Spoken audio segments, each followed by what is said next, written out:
Good morning students, मैं Neha Srivastava, government jubilee inter college Gorakhpur से। बच्चों, आज हम क्लास 10th के chapter number 2 acids, bases and salt का चौथा पार्ट डिस्कस करेंगे। बच्चों, आपको इसके तीसरे पार्ट में मैंने बेसिस की कुछ प्रॉपर्टीज़ बताई थी और एसिड्स और बेसिस की कॉमन प्रॉपर्टीज़ को हमने डिस्कस किया था। आज के इस चौथे पार्ट में हम सबसे पहले पढ़ेंगे कि एसिड और बेस का वाटर में सॉल्यूशन कैसे बनाया जाता है और उसके बाद हम पढ़ेंगे कि एसिड्स और बेसिस की स्ट्रेंथ हम कैसे पता लगाते हैं। कैसे पता लगाते हैं कि कौन सा एसिड कितना स्ट्रॉन्ग है और कौन सा बेस कितना स्ट्रॉन्ग है। और उसके बाद हम लास्ट में डिस्कस करेंगे importance of pH in everyday life. तो चलिए हम आज का अपने सबसे पहला टॉपिक शुरू करते हैं, डिसॉल्विंग ऑफ एसिड और बेस इन वाटर। बच्चों, जब हम एसिड और बेस को पानी में डिसॉल्व करके उसका सॉल्यूशन बनाते हैं तो ये रिएक्शन हाईली एक्सोथर्मिक होती है। एक्सोथर्मिक से मतलब होता है वो रिएक्शन जिसमें बहुत ज़्यादा हीट एनर्जी निकलती है। बच्चों, मान लीजिए आपने एसिड को पानी में डाल दिया, तो अब आप क्या करेंगे? जब आप एसिड को पानी में डालिए तो उसके बाद उसकी कांस्टेंट स्टिरिंग करनी चाहिए। जैसे कि यहाँ पर देखिए, हमने एक कंटेनर में पानी ले लिया है और उसके बाद हम उसमें बहुत थोड़ा थोड़ा एसिड डालेंगे। जैसे ही थोड़ा सा एसिड डालिए वैसे ही आप उसको अच्छे से स्टिर कर लीजिए, क्योंकि ये रिएक्शन हाईली एक्सोथर्मिक है। और एक चीज़ का ध्यान रखिएगा कि water should never be added to an acid. कभी भी यहाँ पर एसिड लेकर के उसमें पानी मत डालिएगा, क्योंकि ये रिएक्शन हाईली एक्सोथर्मिक है और ये क्या करेगा? इतनी ज़्यादा हीट एनर्जी प्रोड्यूस करेगा कि it may cause the mixture to splash out and it will cause burns. ये क्या करेगा? इतनी ज़्यादा हीट एनर्जी प्रोड्यूस करेगा कि उससे वो मिक्सचर छिटक के बाहर आ सकता है और हम जल सकते हैं। इसलिए हमें ये ध्यान रखना होगा कि हमेशा हम पानी में एसिड को डालेंगे, कभी भी एसिड यहाँ पे लेकर के ऊपर से पानी नहीं डालना है।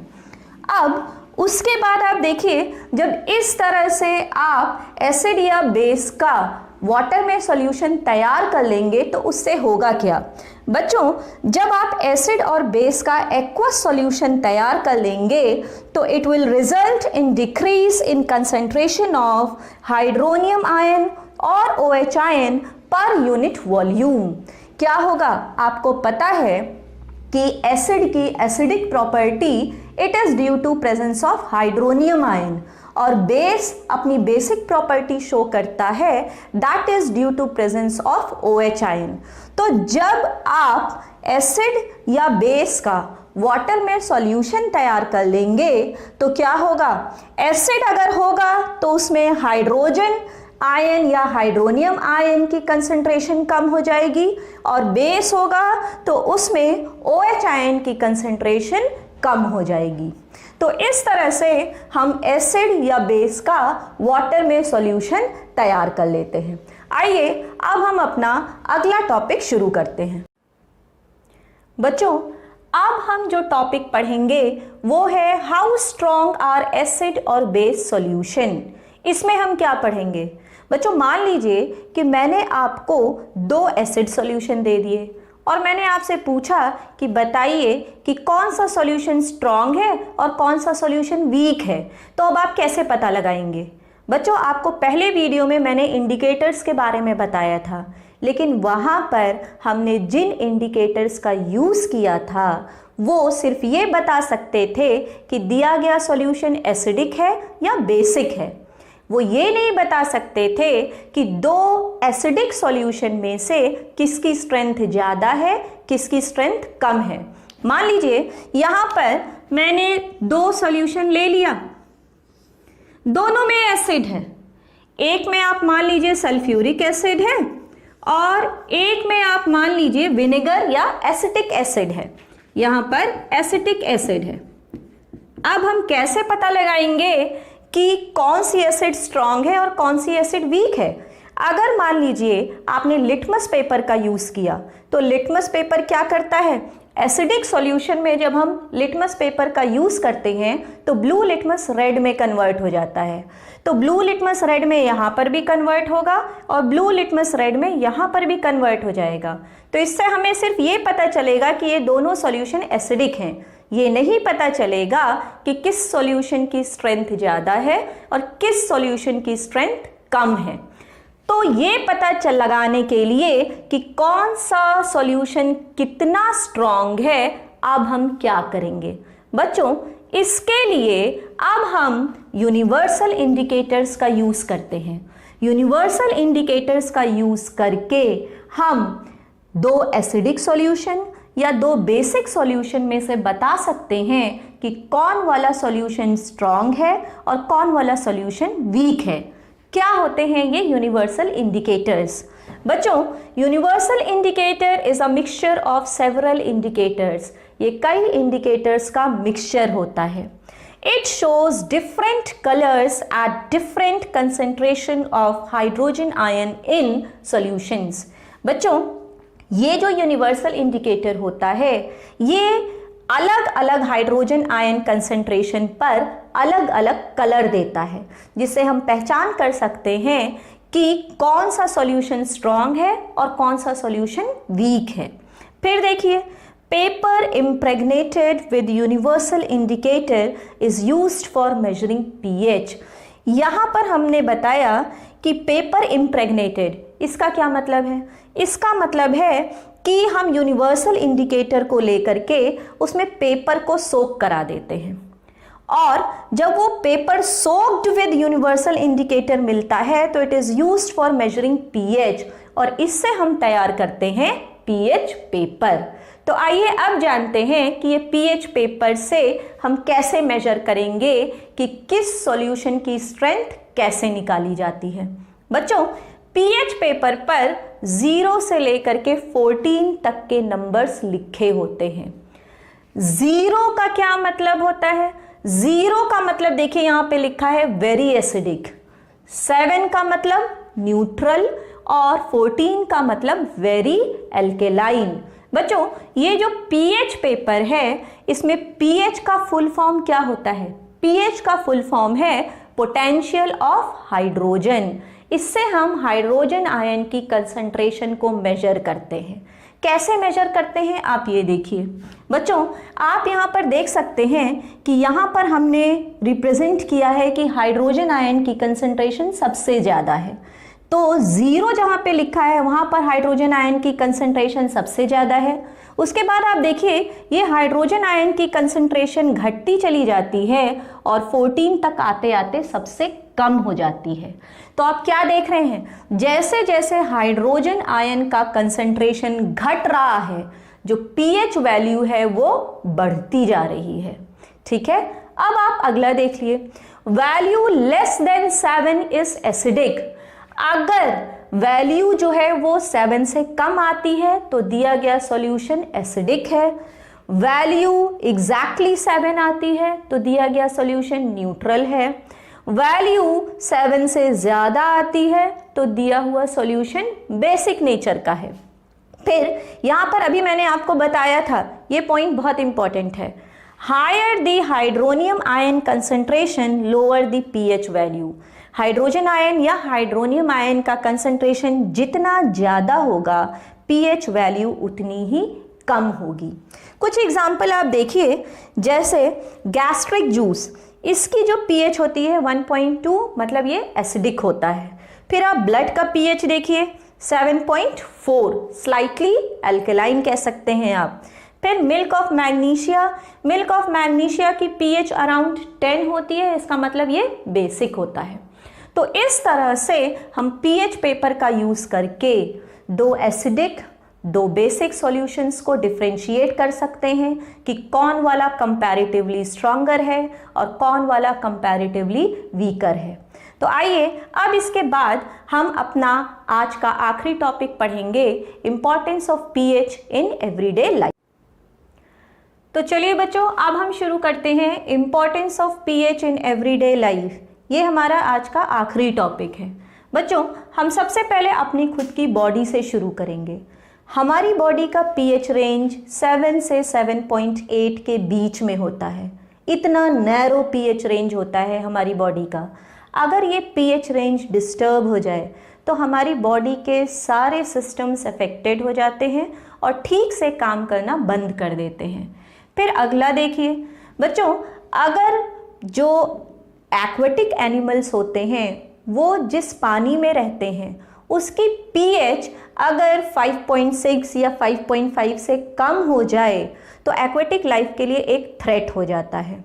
अब ये पीएच 5.5 या 5.6 से कम कैसे होती है? बच्चों, जो एसिड रेन होती है, एसिड रेन अब कैसे बनती है?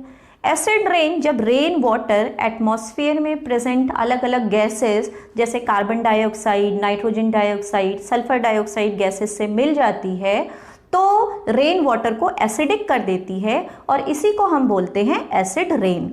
जब ये एसिड रेन रिवर में मिक्स हो जाती है तो वहाँ का पीएच रेंज कभी कभी 5.6 या 5.5 से भी कम हो जाता है and it becomes a big threat to aquatic life. अगला पॉइंट देखिए, plant require specific pH range for their growth. बच्चों, हर प्लांट एक स्पेसिफिक सॉइल टाइप में ही ग्रो करता है। अब हमें कैसे पता चलेगा कि प्लांट का जो सॉइल टाइप है वो क्या है? इसके लिए प्लांट जिस सॉइल में ग्रो कर रहा है आप उस सॉइल को ले लीजिए, एक टेस्ट ट्यूब में ले लीजिए थोड़ा सा 1 या 2 ग्राम सॉइल को, उसमें 5-6 ml वाटर को मिला लीजिए, अच्छी तरह से शेक करके उसको फिल्टर कर लीजिए। अब जो फिल्ट्रेट आपको मिलेगा उसको आप पीएच पेपर से टेस्ट कर लीजिए, आपको जो सॉइल आपने ली थी उसकी पीएच वैल्यू पता चल जाएगी। तो आप देखेंगे कि कई प्लांट्स ऐसे होते हैं जो एसिडिक सॉइल में ग्रो करते हैं और कई प्लांट्स ऐसे होते हैं जो स्लाइटली बेसिक सॉइल में भी ग्रो कर सकते हैं। जैसे ब्लूबेरी एक प्लांट है, ये एसिडिक सॉइल में ग्रो करता है, और जो एस्पैरेगस होता है वो स्लाइटली एल्कलाइन सॉइल में ग्रो करता है। इसकी पीएच रेंज जो होती है वो लगभग 6 से 8 के बीच में हो सकती है। फिर अगला देखिए, पीएच इन डाइजेस्टिव सिस्टम। बच्चों, हमारी डाइजेस्टिव सिस्टम के लिए भी एक डेफिनेट पीएच होना बहुत ज़रूरी है। आपको पता है कि हमारे स्टमक में हाइड्रोक्लोरिक एसिड सिक्रीट होता है जो डाइजेशन में हेल्प करता है। अब हमारी स्टमक में एसिड सिक्रीट हो रहा है तो क्या स्टमक की वॉल्स अफेक्टेड नहीं होंगी? नहीं होती हैं, क्योंकि हमारे स्टमक की जो वॉल है उस पर एक प्रोटेक्टिव लाइनिंग होती है जिससे HCl उस पर इम्पैक्ट नहीं डालता है। लेकिन कभी कभी हमें इनडाइजेशन हो जाता है और एसिडिटी की प्रॉब्लम हो जाती है। उस समय डॉक्टर आपको क्या सजेस्ट करते हैं? उस समय डॉक्टर आपको एंटाएसिड्स पीने के लिए सजेस्ट करते हैं। तो ये एंटाएसिड क्या होते हैं? एंटाएसिड जो होते हैं जैसे मिल्क ऑफ मैग्नीशिया, ये क्या होता है? मैग्नीशियम हाइड्रोक्साइड का सॉल्यूशन होता है जो कि बेसिक नेचर का होता है और स्टमक में जो एसिड प्रोड्यूस हुई है उसको क्या कर देगा? उसको न्यूट्रलाइज कर सकता है। फिर अगला देखिए बच्चों, अगर हमारे माउथ का पीएच 5.5 से कम हो जाए तो हमें टूथ डिके की प्रॉब्लम हो सकती है। क्यों हो सकती है? बच्चों, हमारे माउथ में जो शुगर या फूड जो होता है उसका जब डिग्रेडेशन होता है तो वो एसिड को प्रोड्यूस करता है।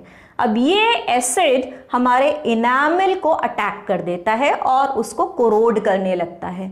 इनामिल किससे बना होता है? कैल्शियम फॉस्फेट से।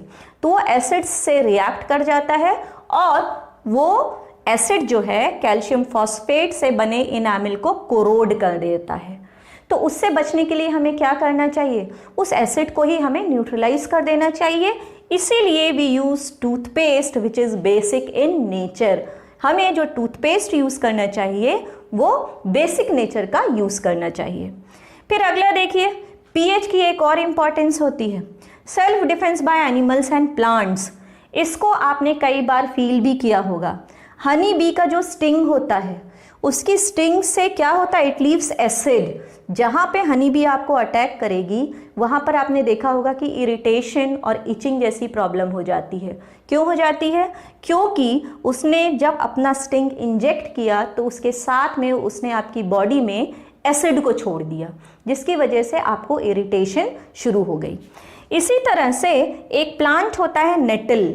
अगर नेटल लीव्स की जो स्टिंगिंग हेयर है आप उसको टच कर दीजिए तो वो आपकी बॉडी में मिथेनोइक एसिड इंजेक्ट कर देगा, और जिसकी वजह से आपको क्या होगा, वहाँ पर भी इरिटेशन की प्रॉब्लम हो जाएगी। तो उससे बचने के लिए क्या करें, ये दोनों ही एसिड्स हैं तो एसिड्स को न्यूट्रलाइज कर देते हैं। तो एसिड्स को न्यूट्रलाइज करने के लिए आप बेकिंग सोडा का सॉल्यूशन यूज कर सकते हैं, क्योंकि ये बेस है और एसिड के इम्पैक्ट को न्यूट्रलाइज कर देगा। और एक चीज और, जिस जगह पर ये नेटल प्लांट ग्रो करता है उसी जगह पर एक और प्लांट ग्रो करता है जिसको हम कहते हैं डॉग प्लांट। डॉग प्लांट की लीफ को भी अगर आप रगड़ लीजिए तो भी ये इरिटेशन बंद हो जाती है। तो ये क्या प्रूफ करता है? ये प्रूफ करता है कि डॉग प्लांट की leaves they are basic in nature. तो इस तरह से हमने देखा कि हमारी डेली लाइफ में भी पीएच की बहुत ज़्यादा इम्पॉर्टेंस होती है। तो बच्चों, आज के इस चौथे वीडियो में हमने बहुत सारी चीज़ें सीखी। हमने सीखा कि एसिड और बेस का वाटर में सॉल्यूशन कैसे तैयार करते हैं। फिर हमने देखा कि पीएच पेपर की हेल्प से हम एसिड और बेसिस के बारे में कैसे बताते हैं कि कौन सी एसिड स्ट्रांग है और कौन सी एसिड वीक है। फिर लास्ट में हमने importance of pH in everyday life को डिस्कस किया। अब इसके 5वें वीडियो में हम सॉल्ट्स के बारे में डिस्कस करेंगे। तब तक के लिए थैंक यू सो मच।